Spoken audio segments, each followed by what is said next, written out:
Hello, চলুন ভীষণ এক বিকেলে আপনাদের নিয়ে টুকিটাকি বাজার করতে বের হয়ে যাই। আজকে সঙ্গী আমার ছোট্ট মারিয়াম। বাড়ি থেকে বের হতেই পার হতে হয় আমাদের বাড়ির সামনের এই বাঁশের সেতুটা। সেতুটা দেখতে যতটা সুন্দর, বৃষ্টির দিন ঠিক ততটাই ভয়ঙ্কর। ভেজা আর পিচ্ছিল হয়, খুব সাবধানে পার হতে হয়।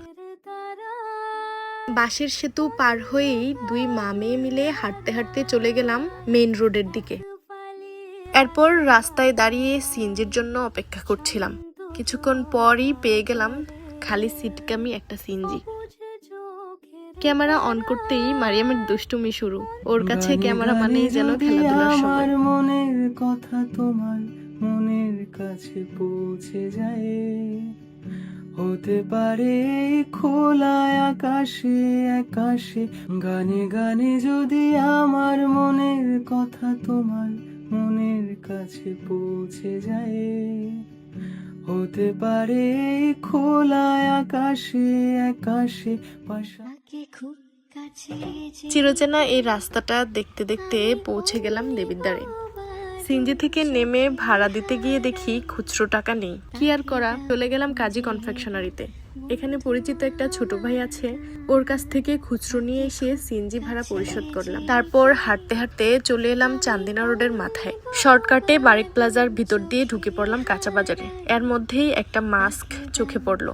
অনেকদিন ধরেই এমন একটা খুঁজছিলাম, সামনে পেয়েই আর দেরি করিনি, কিনে নিলাম। বাজারে ঢুকেই প্রথমে চলে গেলাম মাছের শাড়িতে। কি কি মাছ আছে আগে একটু ঘুরে দেখে নিলাম। সন্ধ্যা হয়ে আসছিল বলে পছন্দ মতো মাছ খুব একটা ছিল না, তবে একদম টাটকা পাবদা মাছ পেয়ে গেলাম, সেখান থেকে কিছু নিয়ে নিলাম। পলিটা ভিজা দেখে আরেকটা পলি দিতে বললাম। আমি অমনি বাবা দু চোখে হারাই, তাকে দাও খুঁজে দাও বন্ধু। এরপর সবজির শাড়ি থেকে কিনলাম পটল, কচুরমুখী, করলা, টমেটো আর কাঁচামরিচ। নদীতে ডিঙি ভাসিয়েছি মোহনার কাছে এসে, শুধু তোমাকে ভালোবেসে। তারপর চলে এলাম রাস্তার পাশের শাকসবজির দোকানগুলোতে।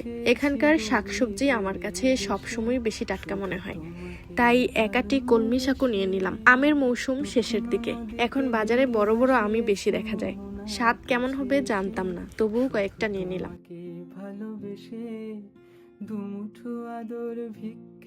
সব বাজার শেষ করে রওনা দিলাম সিএনজি স্টেশনের দিকে। তবে মারিয়ামকে সঙ্গে নিয়ে বের হয়েছি, আর ওকে কিছু না কিনে বাড়ি ফিরবো এটা তো হতেই পারে না। তাই যাওয়ার পথে ঢুকে পড়লাম ডেইলি শপিং এ। মাছ, মাংস আর কাঁচা বাজার ছাড়া সংসারের প্রায় সব জিনিসই আমি এখান থেকেই কিনি। প্রথমেই চলে গেলাম আইসক্রিমের সেকশনে। মারিয়ামকে এখানকার সবাই চিনে, ও এতটাই মিশুক যে স্টাফরাও ওকে খুব আদর করে। অবুঝে চোখের তারায় অন্ধকার হারায়, এক ফালি হাত বাড়ায়। মারিয়াম একটা আইস ললি নিল।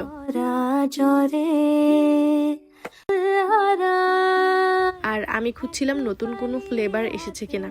হঠাৎ চোখে পড়লো আনারস আর লিচুর মিক্সড ফ্লেভারের আইস ললি। নতুন কিছু ট্রাই করতে আমার বরাবরই ভালো লাগে, তাই সেটাও নিয়ে নিলাম।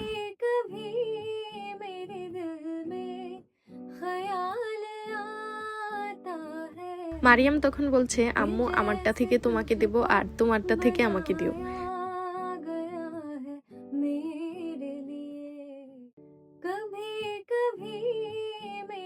তারপর দুজন মিলে আইসক্রিম খেতে খেতে চলে গেলাম বিস্কিটের শাড়িতে।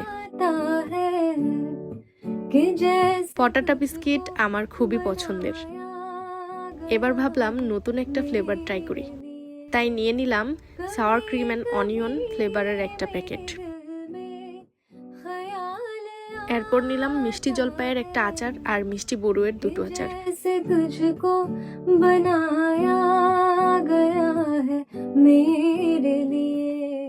সবকিছুর বিল পরিশোধ করে বাজারের ব্যাগ নিয়ে বের হয়ে গেলাম। রাস্তার পাশে ছোট ছোট কাপড়ের দোকানগুলো দেখলেই ভালো লাগে। অল্প বয়সে পড়াশোনার পাশাপাশি যারা নিজেরা কিছু করার চেষ্টা করছে, তাদের জন্য সত্যিই মন থেকে দোয়া আসে, কারণ কোনো কাজই ছোট নয়। আমি সাধারণত সময় বাঁচানোর জন্য সিএনজি স্ট্যান্ড থেকে গাড়িতে উঠি না, রোড সাইড থেকেই আউটলাইনের গাড়িতে উঠে পড়ি, এতে অনেক সময় বেঁচে যায়।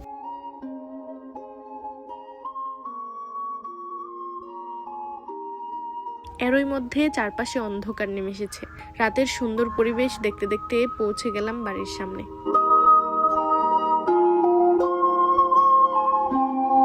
ভালো থাকতে ভুলবেন না। আবারও দেখা হবে নতুন কোনো ভিডিওতে।